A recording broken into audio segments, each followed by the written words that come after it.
Welcome to week 2 of college football primer. Um, I don't think I've effectively compartmentalized everything that happened last week, because it felt like a lot happened. And I think one of the things that's interesting as you really start diving into things is kind of this endless tale of like there are of information. Like there are people in the world who couldn't name more than two college football games going on last weekend.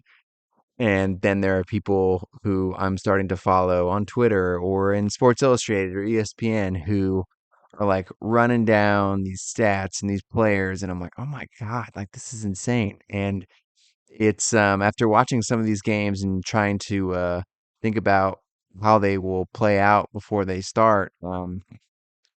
It's like a lot to really to bring in to the old brain. And so it was interesting to watch everything play out after we've been gone for so long.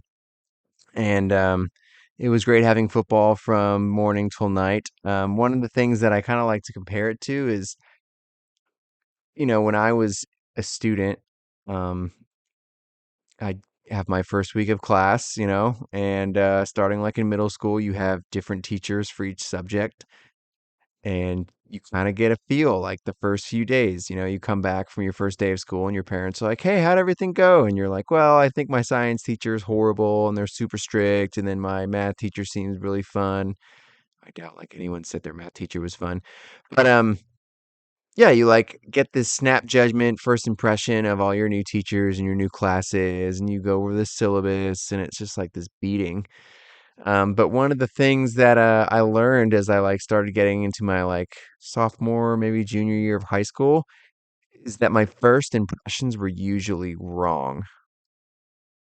And like all the teachers that I thought were cool at the beginning of the year, and like, oh, this guy seems super chill, and like, oh, this seems like a fun class, like actually would kind of get wheels off, and the teacher would have to tighten things up, and they usually weren't very good at doing that. And then like the strict teachers and the teachers that were like super regimented and like this is how we're gonna do things, those became the really pretty good courses, and like I felt like I was learning something and they had a plan. And so it's kind of like that with the opening weekend of college football where like you have this first snap judgment going in as you like see the rankings come out. And you know, Big Noon Saturday shows up to West Virginia, Penn State, and game day is at Texas A&M, and you get these feels as everyone starts picking Texas A&M, talking up all these other teams, and then it's the ball off, and you see how things go. And so it was really interesting to see everything play out. And in one sense, I think when we talk about the way that first impressions are made, for me, and I talked about it a lot last week, Florida State made a huge impression. And I took that as like, oh my God, this is a key indicator that the transfer portal, NIL, like everything has changed. Like we're gonna be like the NFL, right? It's gonna be grand old parody, and that's what we need to expect. And that's not what happened. Um, it's Tuesday, September 3rd. Florida State played last night in what was supposed to be a revenge game, or I should say an avengement. Is that even a word? Game, for what happened in Dublin, and they lost like to another team they should not have lost to. And so what I took to be kind of prime indicator is not a good indicator. Florida State is not Florida State anymore, right? They're not the Florida State of last year. They're not even the Florida State of 2 years ago. Um, and so to kind of go back to what happened last week, and we'll touch on like my best bet. My best bet was UConn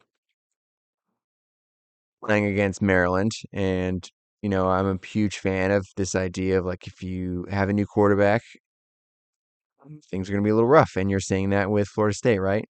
Um, well, UConn also had a new quarterback, and coincidentally, he was from my high school and was recruited to my university and didn't start, so he transferred to Wisconsin, and then he didn't start there, so he transferred to UConn and got his first start, and they got blown out. Blown out. It's like, ugh. And as I started seeing things like coming across the ticker, I you know, realized that like this is the big dogs just got bigger. Um, that Florida State is not an indicator of what was going on everywhere else in the college football landscape. So like gambling's legal here in or at least sports gambling's legal here in Ohio. So there's always introductory offers. So I went in, I'd already had like put my bet down for UConn and hammered the Texas line, which I believe was 35 for Texas to cover. They did. And then I already had put in Notre Dame to win and Georgia to cover. Um, so yeah, so the like one was Texas. It was like, oh my God, I need to reassess this. Anyway, yeah, it's this idea that like as we go through kind of like the new top 10 and touch on like the Florida State problem, which in my mind is just a quarterback problem. If you watched last night at all, DJ Ugalele, oh my God, Ugalele, I'm sorry. He needs to be benched. Like he should have been benched at half. And there's a reason why this is his third team. We talked about it a little bit last week. Um, that drive to close out the first half in the second quarter. I mean, he had dudes in the end zone wide open, and he can't make the play. And he couldn't put it together in the second half. And you've got a coaching staff who like seemingly knows what they're doing, and he's the one outlier of like he doesn't. Um, So anyway, so Florida State's in a whole lot of trouble, and everybody else besides Florida and Florida State seem to be humming along. So, you look at Georgia. Georgia is still number one, right? The top five teams are unchanged. There's a reason why Georgia and Clemson, that game was not on our primer. Like there was nothing in my mind that said that that would be a good game. And Georgia just blew out Clemson. Um, two Texas, three Ohio State, four Missouri. All four of those teams pretty much had uncompetitive games. Um, when we get to five, which is Oregon, that one was kind of wild because Idaho, who they were facing um, at home in Eugene, was that was strange. Like Dylan Gabriel has been in college football forever. He's been a good quarterback for a very long time, and they couldn't seem to put it together. And Idaho is not very good. So I'm not super worried about Oregon, but they definitely, out of the first four, or, I'm sorry, first five, and they're the fifth, gave me a pause. Penn State, six. Utah, seven. Ole Miss, who, like, I feel so sorry for Furman, who had to go into Oxford, Mississippi, and get the wood just laid down on him. Is going to be eight. Alabama, nine, who destroyed Western Kentucky. I think it was the largest opening win for Alabama since like 1936. So you can see the pattern here, right? Florida State is not an indicator. Florida State is an outlier. Arizona is another team that just came out and like dominated, even though they lost their coach to Washington, which is crazy. They kept a lot of their star players. Notre Dame at 11, they should probably be higher with that win against A&M. But one thing I've learned with Notre Dame is not to make any snap judgments. And then 12 is Miami. So if we go back and look at kind of the way things played out last week, I think besides Best Bet, things played out pretty well. So the big game, I think, which we had was A&M and Notre Dame, was a pretty great back and forth. The setting was phenomenal. Kyle Field looked like it was just rocking out the entire time. Um, and at some point, though, I really came to admire the way that Marcus Freeman started coaching in the second half.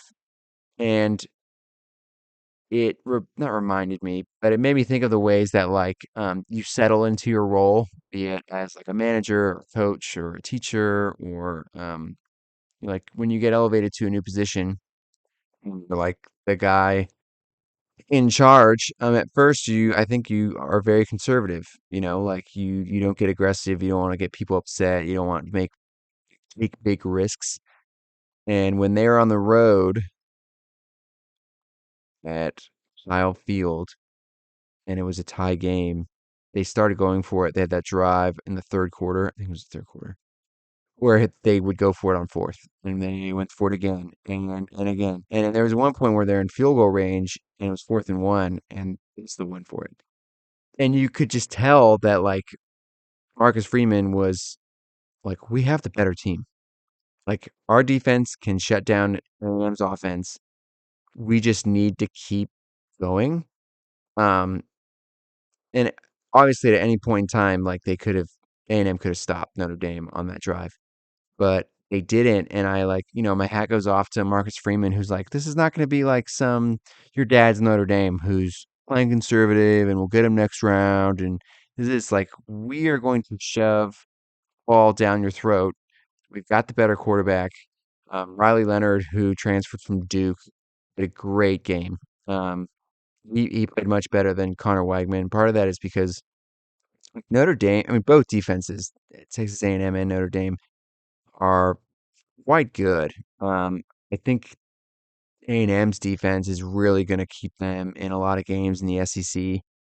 Um, and I go back and forth on how good A&M's quarterback Wagman is, like in terms of how much of this was his inability to move the ball, how much of that was Texas A&M's stout secondary, um, versus I think some of the offensive play calls didn't make it easy for him against such a secondary. And then he's quite young. So I mean Riley Leonard's been around. I believe this is Wagman's second season. Um, so yeah, so I like I think it was a great game.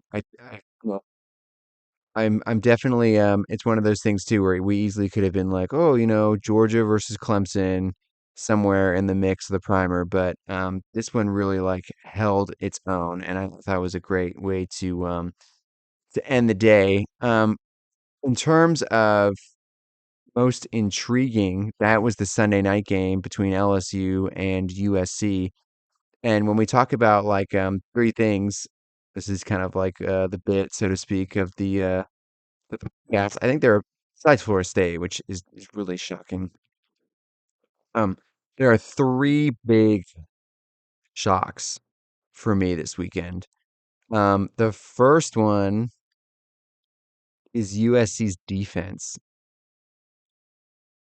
I thought that this was going to be the same old song and dance. That Lincoln Riley was going to come out and have a great offensive game plan. I didn't know how good their quarterback play was going to be.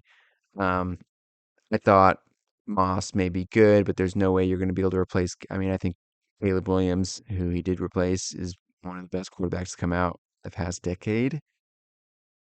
It may be a little bit of OU bias, but yeah, I know they had some guys leave in the transfer portal. I know it was a rough offseason. Sometimes you get in your own head. So one of the biggest shocks to me was how well that defense played, especially against an LSU offense that has the talent and has a phenomenal quarterback. I think Nussmeier. I mean, both quarterbacks played out of their mind, and I think LSU is going to do really well in the SEC. I don't think they're going to have any problems because the defense kept shutting down USC for as long as they could. I just think that USC's defense held their own, and now when you kind of look at who they have to play compared to like, I mean, LSU's going to have to play Oklahoma, LSU's going to have to play Alabama, LSU's going to, I think they play Tennessee this year. I mean, they've got to go Ole Miss, like they've got to go against all these offenses. USC has to go up against Michigan. USC has to go up against Indiana. USC, let me double check the schedule here. I mean, like they don't have like they've got to go up against Michigan, which is going to be in 2 weeks, which should be pretty fun game.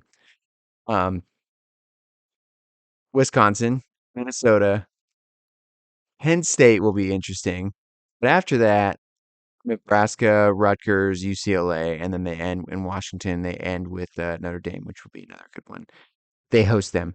So, like when we talk about like, oh, what's it going to be like when school from LA has to go up to the Big Ten? Like those dream scenarios we have where we like want to see some SoCal guys going up to Michigan in 20-degree weather with a -10 wind chill or something like that. That's not going to happen. They go up to Minnesota October 5th. In November, they go to Seattle, which is, Pac-12 country. Nebraska comes to them, and Notre Dame comes to them. So, like, it's super disappointing. I really, who they pay off to get that schedule. So I think they're like built for a really good run. And so that defense is really, really quite shocking at how good they were. So USC's defense, I think, um, is something Lincoln Riley has not had a good defense since he took over from Bob Stoops in 2016. So we're looking at 8 years. Um, Biggest shock. Second biggest shock is Florida's ineptitude against Miami, which was our backyard brawl. And, you know, I think Billy Napier will not make it through the season. Like, there's no way. That guy, I mean, everyone talks about their schedule, but there's no, and here's the other thing, like, a great line of like overreaction Sunday or whatever. Excuse me. Um, but the problem is Florida's schedule is so hard that they have to come out and eh, and like they have to come out and be an entirely different team. Like maybe Miami is a national title contender. Like Cam Ward, this is a quarterback league now, which is disappointing to me because I feel like that's the NFL. And Cam Ward is that guy, and he may win the Heisman Trophy, and like he easily could. Like he's that good. Um, but Florida gets to lick their wounds against Samford this weekend, and then Texas A&M comes to town, and then in about 4 weeks, it's like Texas A&M, then Mississippi State, UCF. Those aren't slouches, but then the run of once you get to the middle of October, this is why I think is going to get fired. They go to Tennessee, they host Kentucky, the biggest cocktail in the world, cocktail hour, or whatever, cocktail party, sorry, of Florida, Georgia. Then they go to Texas, host LSU, Ole Miss, Florida State. I mean, he's not going to make it. You know, there's no way. Like he has to be 5-1 by the Georgia game. Like he's got to beat Tennessee, and he's probably got to beat Georgia or Texas, because otherwise, he's in a hole. So, um, I don't think anyone expected Billy Napier to be the second coming of anything, but I mean, he did such a great job with his former team and the Raging Cajuns that with Florida kind of sells itself. It's one of the premier academic institutions, at least public universities in the country. It's in Gainesville. It is a prestigious place. I mean, who doesn't want to play in the swamp, right?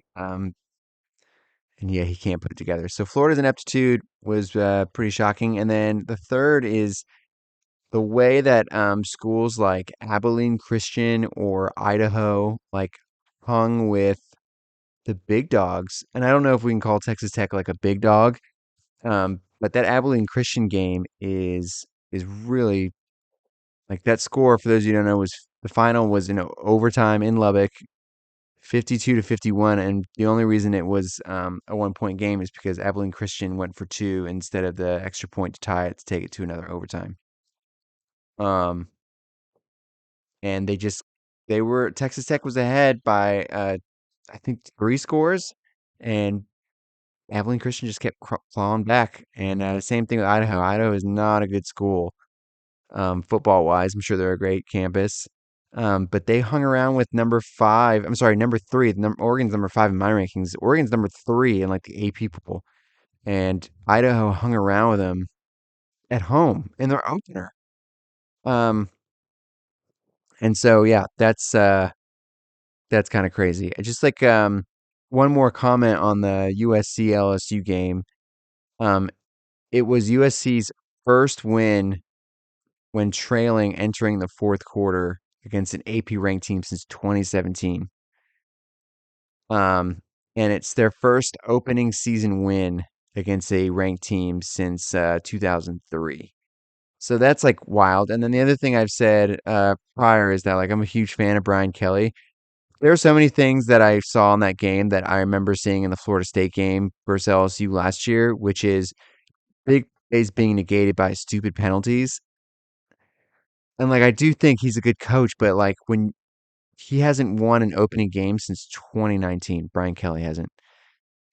And they've got the guys and they're on neutral fields and he can't seem to put it together. Like it just seems like they get punched in the mouth, they have a game plan, then they don't know what to do.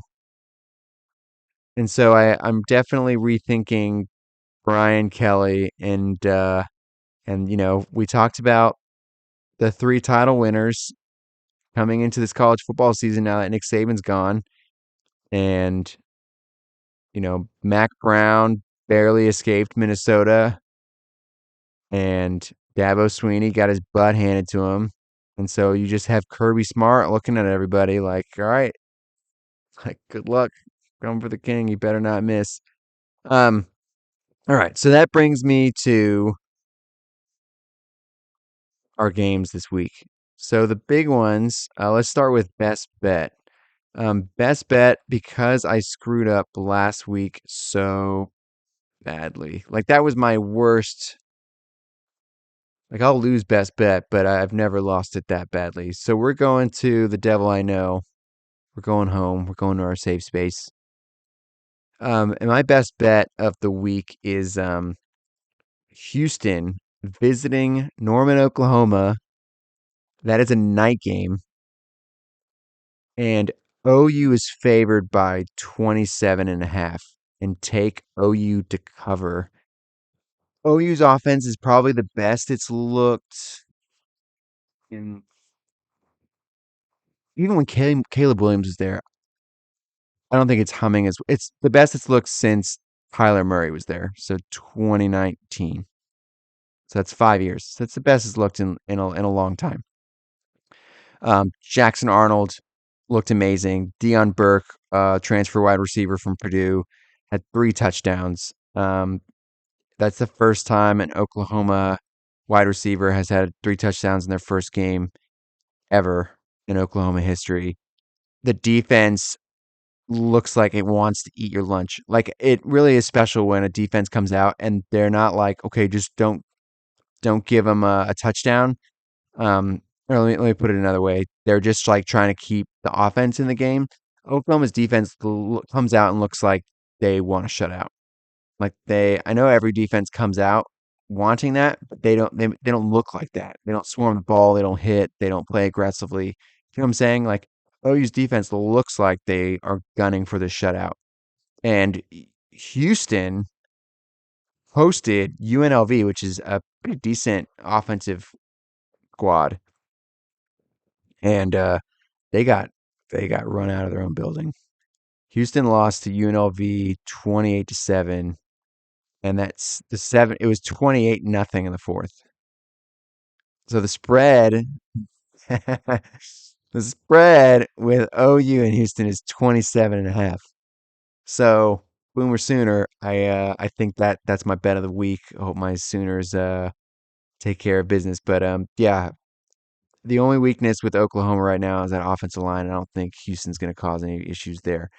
The best nightcap. I'm excited about this one. Um, we're gonna call this the Mike Leach Classic. Should be played like every year. It is Texas Tech visiting Washington State on Saturday at 10 Eastern on Fox. And we talked about that Tech game. Um, Washington State scored 70 points against Portland State. The final score was like 70-30. So both these teams can score. Again, Texas Tech scored 50 points, um, even though it was in overtime against Abilene Christian, and Washington State hung 70. And what's interesting about this game is it looks like, I mean, obviously, the way Texas Tech played against Abilene Christian, um, w- Washington State is a favor to favored to win this game by the analytics, 63% chance, but they're only 1 point favorites at home. And one of the things that I love about this matchup is the fact that like Holman, Washington, which is in Eastern Washington, for those of you who don't know, is like the Lubbock of the West Coast. Small town, 250,000 people, like outside of Spokane. It may not even be that big. I think I'm thinking of Spokane, but like just a college town, and in the middle of like kind of the plains before they transition back into the Cascades. And it's just like it's very Lubbocky, and the fact that these are both high scoring offenses with ties to our boy, late great Mike Leach, and you have this legitimate Pac-12 after dark game, like super pumped. And it's on Fox. It's not even on FS1. Like Fox Basic Cable is going to be airing some college football at 10 o'clock at night Eastern Standard Time. So pretty pumped about that one. Best backyard brawl. Hopefully, this is better than the Miami game that we had last week. And so yeah, uh, this one we've had this last year. This will probably come up almost every year because they have it so early. Iowa um, is hosting Iowa State, and all the Iowa fans are super pumped that they scored over 40 points, which is great. It was Illinois State, who's an FCS school, who they kind of beaten to the ground. Um, but one of the things that's interesting about this game is that Iowa State still has Matt Campbell, who at one point in time was Brock Purdy's head coach. He was Brees Hall's head coach. He had a bunch of guys who were just going straight to the NFL, and he was a potential for the Ohio State job, and and then I think the Notre Dame job, and he turned it. I don't know if he turned it down, but he didn't get him. And Iowa State has not been back. I mean, they used to be OU killers. And one of the interesting stats too is Iowa State is number one when it comes to returning production. So the number one team in the country when it comes to starters who are like returning, they returned 19 starters from last season. Um, and so that's going to be really interesting to see that experienced squad go into Iowa City and play against a very stout Iowa defense and see how good Iowa is when they move the ball. Iowa is a 1 point favorite, and so and I think the analytics has Iowa State. No, yeah, I'm sorry, Iowa's a 1 point favorite, but they've got like a 63% chance, something like that, to win the game. So that should be quite interesting to see if Iowa really does have an offense and if Iowa State can give them a run for their money. The most interesting matchup, which I think a lot of people will have as their best game, is Texas at Michigan.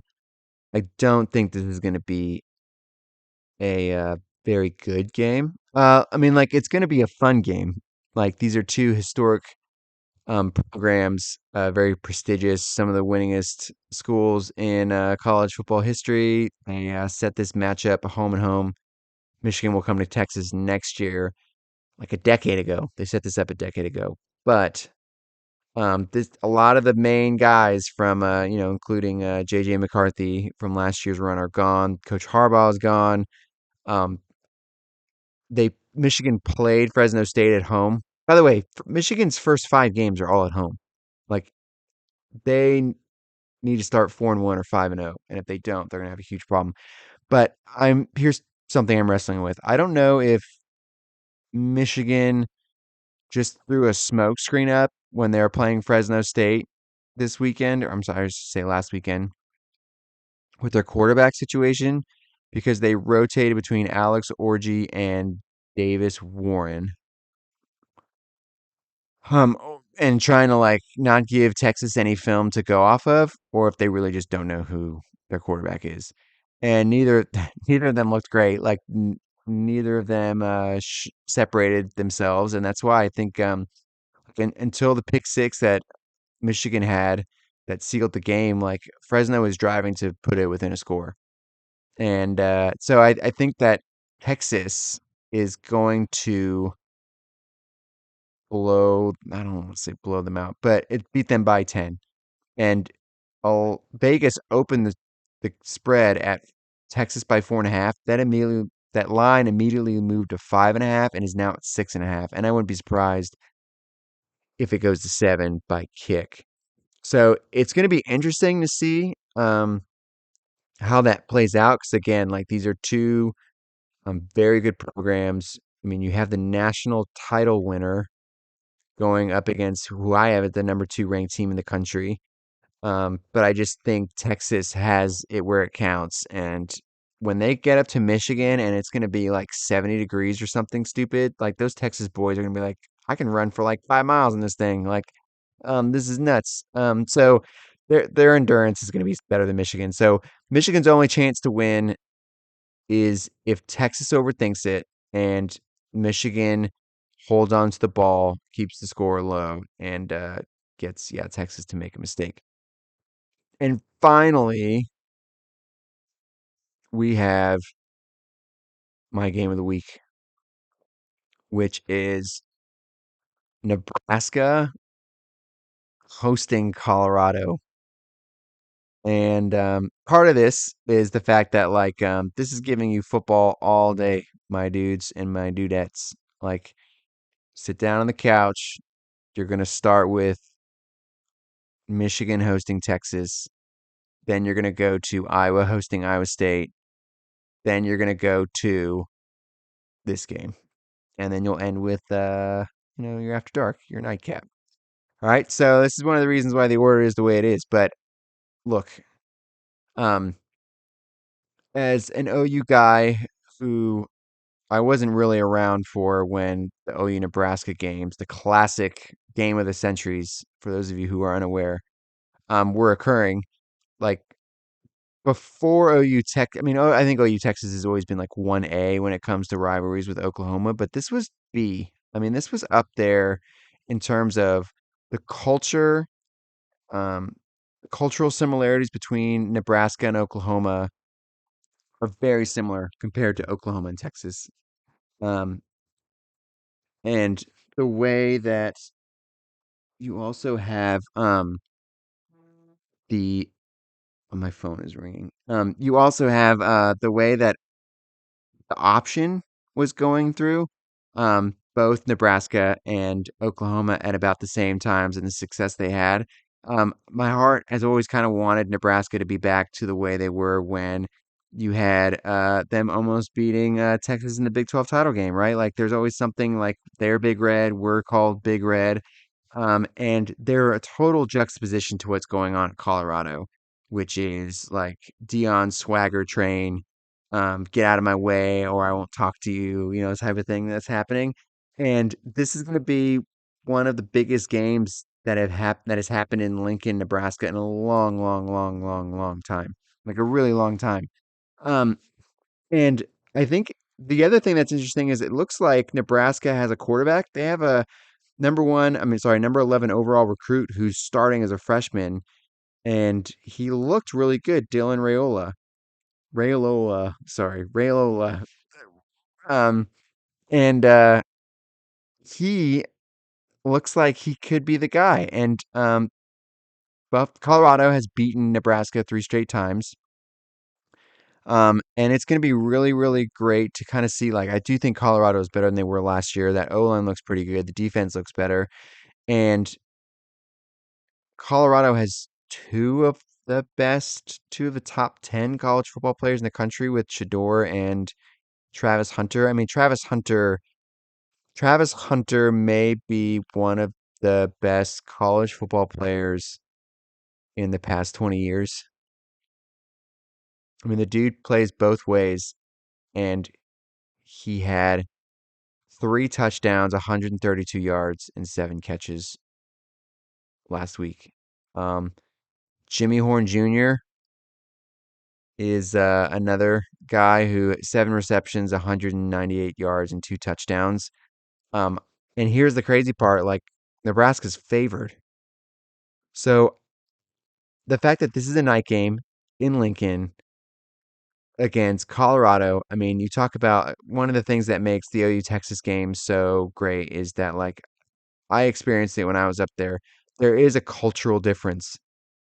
Like things are just a little bit different in Oklahoma than Texas. Like Texas as a state, as you know, I don't want to be, I don't want to say it's cool, but it's just bigger and brasher and louder down there in Texas compared to Oklahoma. Um, and you're gonna see that difference in this game. So I think it's really gonna be phenomenal game to watch. I think it's gonna be more fun than the Michigan Texas game.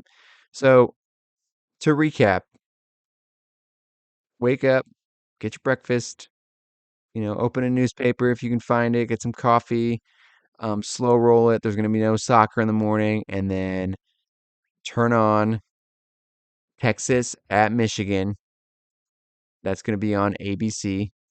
And then as soon as that's done, you scroll over to CBS to watch Iowa State visit Iowa. And then after that's done, you're going to have a little bit of Colorado at Nebraska on NBC. While that's going on, OU, you can watch the little ticker to see if your bet is paying off when they're beating Houston by over 27 and a half. And then finally, before you go to bed, just throw on a little Texas Tech at Washington State. So there's the game plan. Have a wonderful week. See y'all next week.